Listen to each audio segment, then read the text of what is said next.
If you want to avoid all the theory of the Sicilian defense, you should definitely consider to play the Alapin variation. And this is what this video is about. I will show you three lines that I like to call the isolated pawn, up a pawn, and the symmetrical variation. So let's start. Here we open with c4, and we have c5, c3, and d5. I will show you this line. D5 is one of the two most common replies from black side. There is also knight f6, but I will do another video about it. And there are a lot of other sublines like on this position, like d6, g6, e6.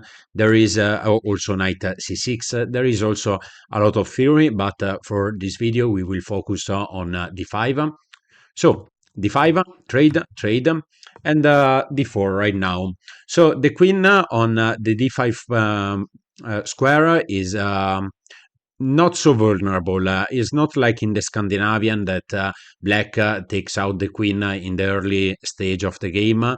But seeing that we push the pawn on c3 is really hard to develop the knight in order to dislodge the queen. So it's is a really nice place actually. So we have d5, f6, knight f3, and knight c6, and here we play bishop e3. So bishop e3 is a really important move for this video because we want to reduce the possibility from white side, from black side. Here black can play bishop g4, or c takes d4, or e6, and we enter in the three variation that I told you.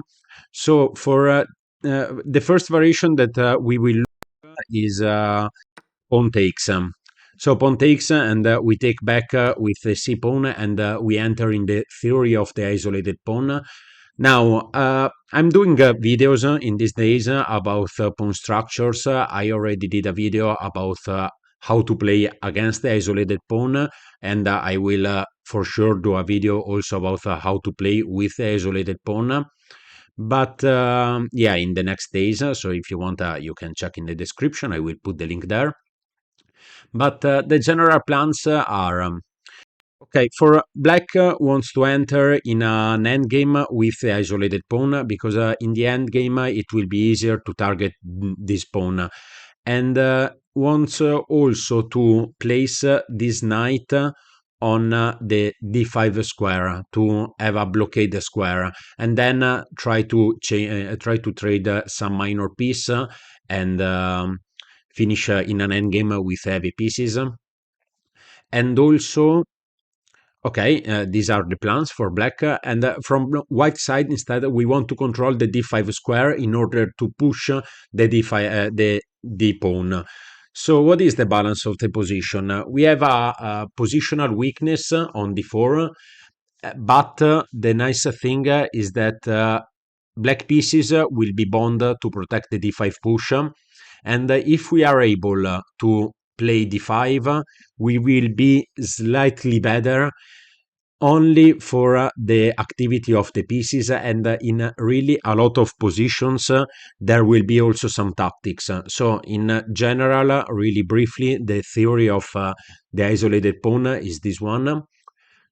Okay, so let's go with the variation.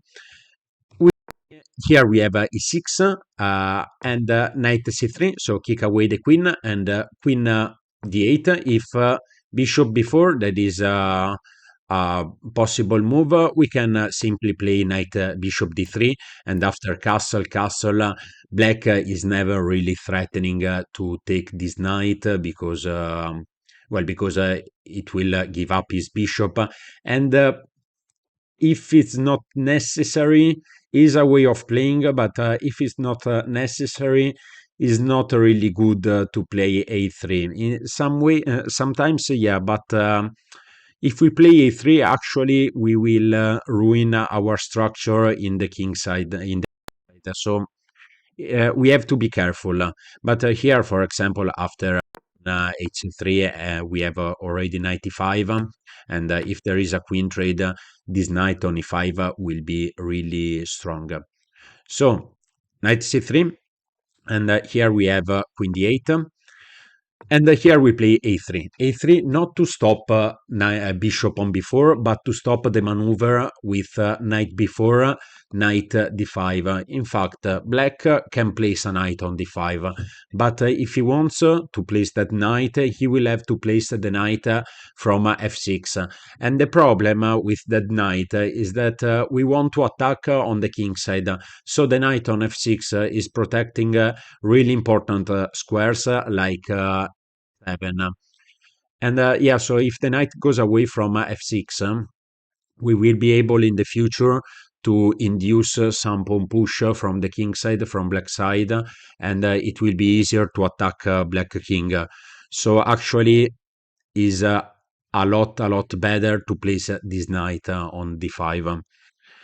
So a3 to prevent this idea, bishop e7, bishop d3, castle, castle, and b6 to develop the light square bishop. Now, another important move. Here, well, we want to develop our queen to connect the rooks, and we have two natural choices that are c2 and e2. What is the difference? The difference is that right now we are not really threatening the h7 pawn. So if we develop our queen on the c2 square, the next moves from black side will be bishop b7, rook c8, and we will find ourselves with that knight on c3 that is pinned. And so we will not have a comfortable game because we will have to deal with that problem that will slow down really a lot our attack. So actually here the best move is queen bishop b7. And again, another important thing. It's true that the C file is the only file that is opened, but we don't want to play on the C file. Actually, the best plan here for white is to put the rooks, the A rook on d1 and the F rook on e1 and try to go for this push. Because, yeah, in the C file is a really deep concept, but in the C file, in the end, it will happen a lot of trades, and we will be our pieces will be a bit bond. So there is not so much to hope for with rook c1, and it's just better to leave the c file to white side.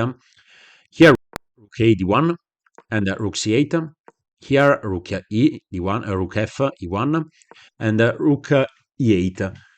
So there are two things now that we can do.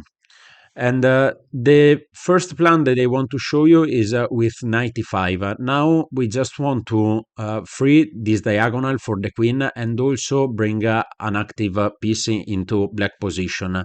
Now, if black trades, we will no longer have our weakness, and it's fine for us. Plus, this pawn on e5 will dislodge the knight from the defense of the h7 pawn, and black will be forced to place the knight in the diagonal of his light square bishop. Not the end of the world, but it's fine. And black can't take this pawn, otherwise simply bishop takes, and if queen takes, we can sacrifice the bishop on the h7 square, and well, if king takes or knight takes, it doesn't make so much difference. We will have a discover attack with the rook to the queen, so we will gain at least one piece if black takes the pawn on d4. Okay, so what are the plans of attack? Actually, is really common for black to do this move rook e8 that is not the best move in the position because it is leaving undefended the pawn on f7. And just to show you a quick variation, here actually we can after bishop d6 just developing just increase the pressure, the power of one piece. Here we can play bishop b1 with two ideas. First idea, to go for this h7 pawn. Second idea, to go for this a2 pawn, h2 square, and this f7 e6 pawn. So Here we just to show you an idea of attacking. Here we have g6. It doesn't make so much sense, but it can happen because maybe black is thinking I don't want any sacrifice on the h7 pawn, so let me just defend it a bit more. Here we can play bishop g5 or bishop a2. So bishop a2, and here again knight h5. And here actually we can play bishop g5, and if the black uh, moves the bishop on e7 just to get rid of this annoying pin, we can sacrifice the knight on f7 and king takes. So if king takes, we can take the pawn on e6 with check. If king f8, bishop h6 is mate, and if king g7, queen f7 check, king h8, bishop takes the knight, bishop takes, rook takes, and after queen takes, we take back on the f6 square and is mate. So this is a really common idea in the isolated pawn if black ruin the structure around black kings. We have just to be a bit careful about how he ruined the structure, if he pushes h7 or if he pushes g6. With g6 there is this plan that is really nice. With h6 is, harder to exploit a black king, but eventually we can also do a rook lift and then bring our pieces in the black side, in the king side, and then try to go for some sacrifice. Is a really common idea to win this type of games. There are a lot of games of Karpov with isolated pawn and really instructive. But anyway, let's go to the second variation, the one called up a pawn. In the second variation, the moves will be the same, and I'm doing the same moves because I think it is easier to remember this type of line and this type of concept. And now I will tell you why. So e4, c5, d5, takes, d4, knight f6, knight g3, knight c6, and bishop e3. So again, in the previous variation, black took on d4. I told you that there are other ideas like bishop g4 or e6, and with bishop g4 we will enter in the symmetrical variation. With e6 we will enter in the variation up a pawn. So here e6, and we take the pawn on c5. So take, and now we are up a pawn. So an idea for black is to play knight g4 to threaten the bishop and then gain the pawn on c5. Here, actually, we can play b4 to protect the bishop, and if knight takes, we take back with f pawn. And here there is really hard for black to play this move, especially at low level, because low level, I mean below 1800, 1900 FIDE rating, I think is a bit hard because now there are some concept like destabilize pawn structure and also play for the end games. So for sure, in this variation at low level, I think that white will most likely win this game. But playing correctly, there is try to induce some pawn push from white side and to gain in order to threat better this strong pawn chain. Here we have bishop b5. Bishop b5 with the idea that if black takes, we can first take the knight and then take this pawn on b4, and we will simply be up a pawn with no counterplay. So I show you in this position there is in this position there is really not so much for black to hope for except for a draw. But there are other ideas for black, like for example, black here could play bishop d7, with the idea that if bishop takes, then he will retake back with the bishop. Here we can play knight d4, and if black takes, we take first with the bishop.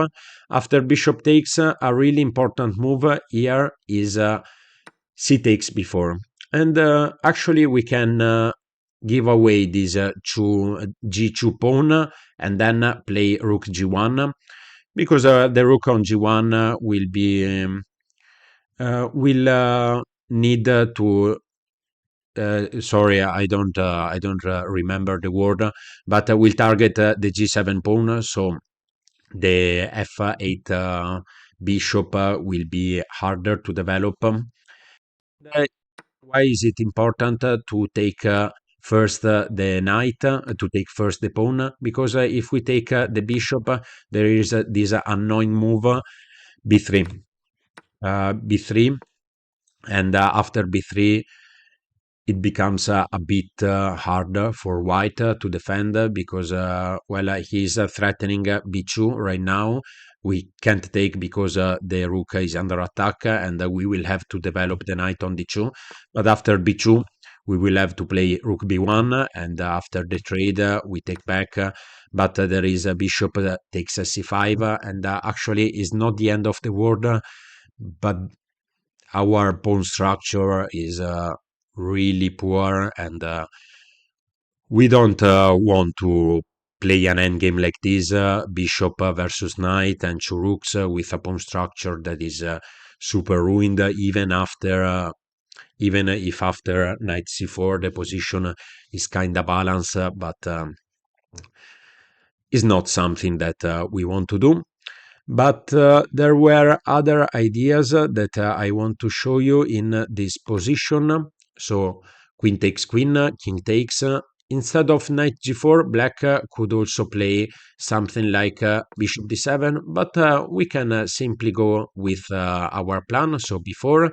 And if knight g4, we can play even a4.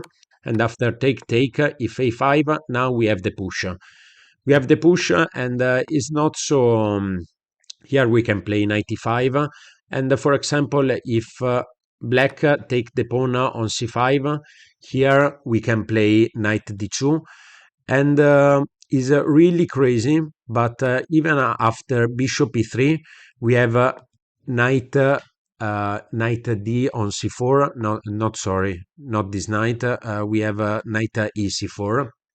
We are threatening the bishop, and even if the bishop moves, this pawn structure will be really, really strong. After bishop e2, we will take control of this diagonal. The b7 pawn is really weak, and if we are also able to regain one of the bishop pair, one of the bishops of the bishop pair, positionally we will be a lot better, and here is quite hard for black. It's a really hard position. So this was the idea. Let's another idea, the one with g6. G6 instead that bishop d7, and here on g6 we can play bishop b5, and the idea is to get rid of, well, to develop and also to get rid of some pieces that can create some problem with the b4 square. So here, if black plays bishop on d7, we can play bishop d4, take control of this diagonal. Now, if black takes the bishop, we can first take the bishop and then take the knight, and we are simply up a pawn. And if black doesn't do that, if black, for example, plays bishop g7, here after bishop g7 we can take the knight on f6, and after the bishop takes, we can simply play knight d2, and then later on bring the king on c2, control the file, and start with a pawn storm. And actually this c3 pawn and the king on c2 will be really strong and really hard to play for black. So let's go to the last variation, that is the symmetrical one. And in the symmetrical one, we will start with the same order of moves. And on this position, Black will not play e6, will not take the pawn on d4, but will play bishop g4. So on bishop g4, we play bishop e2, and after e6, castle and take. We don't actually want to take with the pawn, because with the pawn, then with the first difference from the first variation that I show you is that the light square bishop of black is already developed. So it's a bit harder for us. Second difference, that is not a small difference, is that with the bishop that is already developed, is easier for black to force some trades and to end in an endgame. And seeing that we would have the isolated pawn, we don't want to trade some pieces, even if the engine says is okay. Generally speaking, is harder for white to play in this position with the isolated pawn, so we can simply opt for the symmetrical variation with the knight. Now, if black takes the bishop, we take back with the queen, and well, now if knight takes, we can simply take with the bishop without creating a weakness on d4. And after some moves like bishop e7 or rook d1, queen c6, we can play a4. Is the fact is that I can't show you so much lines about this variation because it's not tricky. It's really positional, and there is really a lot of work, but really a lot of work to do in order to win a position like this with a correct play. But well, anyway, if I want to point an imbalance in the position, is the fact that we could play a bit more, a bit on this 3 versus 2. So maybe if we are able to push enough these pawns, black pieces will be less will be without space, and maybe we can win some material. So is playable for sure. Is playable, harder to win, but also hard to lose. So you can choose where to play, when to play it, if you want to play it. But if not, there is also other ideas. Is really an opening full of theory and full of different lines. So a lot of things to know. But yeah, this is the end of this video. I just want to show you these 3 lines with bishop e3 that is easier to remember bishop e3 because then black will have some choice to do. And I don't know, I like to remember this line with bishop e3 with these three variation: the isolated pawn, up pawn, and symmetrical variation. And nothing much to say. I hope you liked the video. I hope you find it helpful. So if you want, like always, let me know what you think in the comments, and see you in the next video.